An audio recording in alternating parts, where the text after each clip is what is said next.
Perhaps Denmark's most famous landmark, the Little Mermaid, looks towards the sea and this country's maritime past. But if these tourists came to see a symbol of the new Denmark, they're looking in the wrong direction. Clean, renewable wind power is arguably the new symbol of Denmark, now a world leader in alternative energy. In Denmark, you'll find the world's most efficient power plants. The steam that this turbine runs on is mainly from wood pellets. Running increasingly on biomass, from fields, forests, even garbage. It's 1,000 degrees inside the furnace. But the story of how Denmark has changed the way it uses energy is best told at home.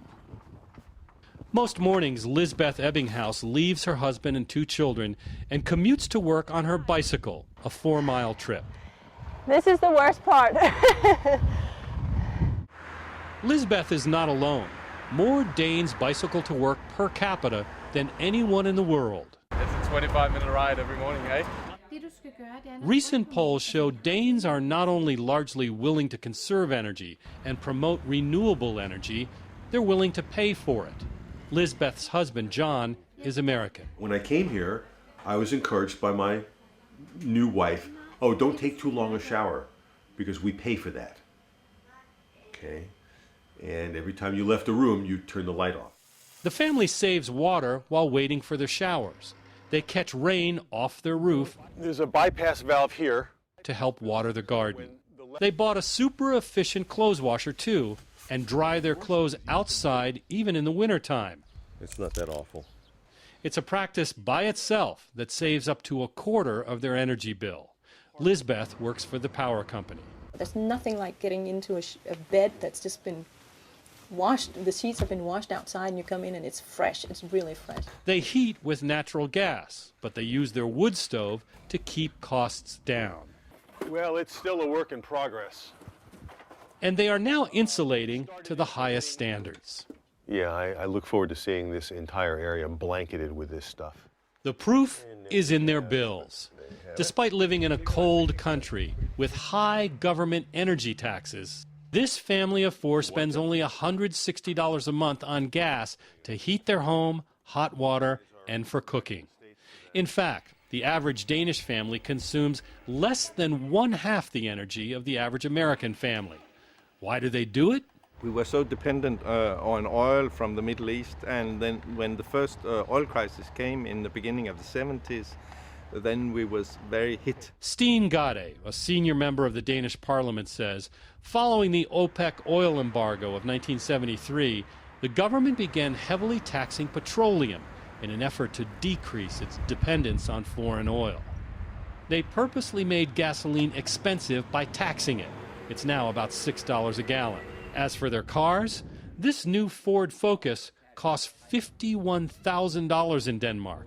34,000 of that is tax.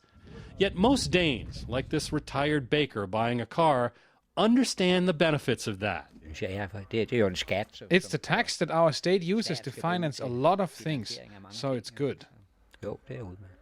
In the 80s, the Danish government tightened the belt, and they tightened it till it hurt. And people got very used to turning the thermostat down and putting a lower wattage bulb in and riding your bicycle to work, because everything was taxed to the maximum. Many here will tell you that when the Danish government began heavily taxing oil and autos and energy consumption, it wasn't because it was wonderfully far-sighted. Rather, it just wanted more money and higher taxes. But regardless of the motivation, look what happened.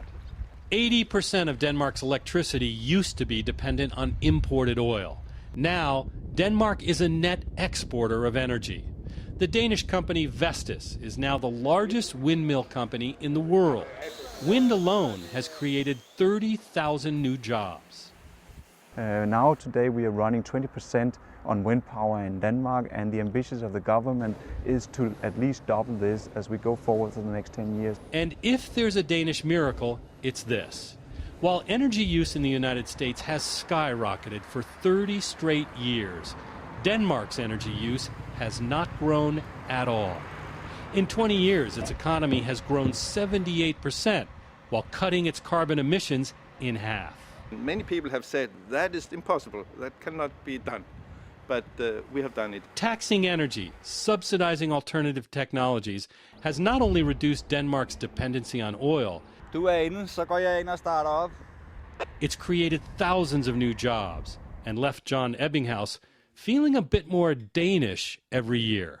I feel privileged to know how I can make less of an energy footprint than your average person, and I'm the one that gets to reap the benefits of that. For World Focus, John Larson in Copenhagen.